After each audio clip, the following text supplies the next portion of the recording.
Coping with hurt, pain, and betrayal.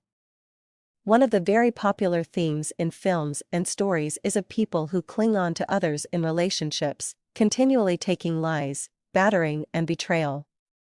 It has been portrayed as being almost heroic and an act of love where the heroine continues to love and understand her man till, one day, his eyes open and he realizes what a gem he has. I am not against that line of thinking. I am also not against the line of thinking where people divorce at the drop of a hat, walking away when a loved one messes up.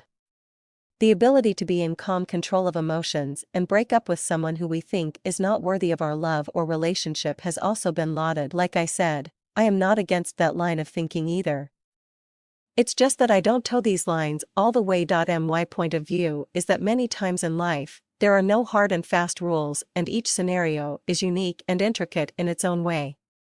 Each relationship implies unique individuals, unique relationships, unique backgrounds, unique thought processes, and I can go on, but Jesus, sitting down on Mount Olive sadly but firmly takes a decision on a relationship that has been hurting. He says, "How I would have longed to gather you as a hen gathers her chicks under her wings, but you, emphasis mine, would not. Behold, your house is left unto you desolate." Matt 23:37. I wish I had an easy answer for people who have been hurt or betrayed by people they love. I wish I could say the right words and it would all just go away. However, it's no easy task. At the very point where people are hurting, there is a need to understand that time has a way of sorting out things, and in the meantime, the one who feels hurt or betrayed will need to guard their hearts from bitterness. People tend to gravitate towards their dominant thoughts even when it's thought of things or people you hate. Let me use the example of someone I will name, Charles.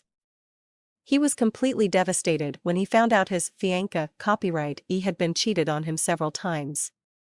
Loving her dearly, he was hurt, and every time he talked or thought about it, even years later, the pain would be fresh.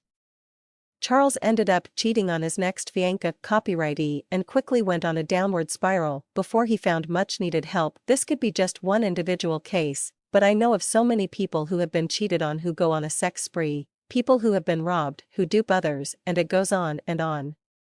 You tend to become what you hate deeply. How does one deal with hurt and betrayal? By using the hidden capacity too many have neglected.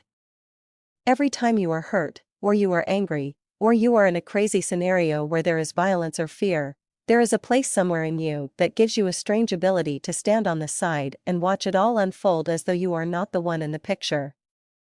It is for this reason people who are offended explode when they can almost feel it is the expected behavior. For example, Tom is walking down a crowded road.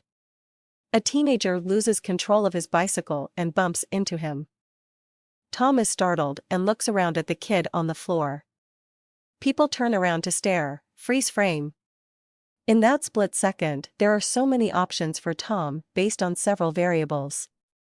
Depending on the socio-cultural influences and/or vibes he is picking up from faces, Tom may yell at the teenager, though he doesn't feel angry, help the teenager to his feet and let him off easy, melodramatically walk away like nothing happened while everyone watches this version of Clint Eastwood riding into the sunset, allow his anger churn by subconsciously justifying why he should act that way, have split reactions because he is extremely self-conscious and is trying to think of what the crowd expects while trying to focus on how to relate with the boy. There are more possibilities and you can think of more, but they are executed in a split second. It's definitely different when you find out your partner is sleeping with a third party, or your close friend duped you, or someone you care for has withdrawn for you and has given no reason. You can always freeze frame, and the more you do it, the easier it gets. When bitterness is thrown far from your heart, and you extend your hands to someone again and again, if there is no sincere reciprocal gesture, it is all right to walk away. It's okay to walk away from someone who spurns your friendship and treats it lightly. It's okay to walk away from a partner who is not trying to fight to stay faithful. In some other scenarios, sometimes what you need is space and time to grieve, to recuperate, to heal, and to love again, for at the end of the day, what is life without love?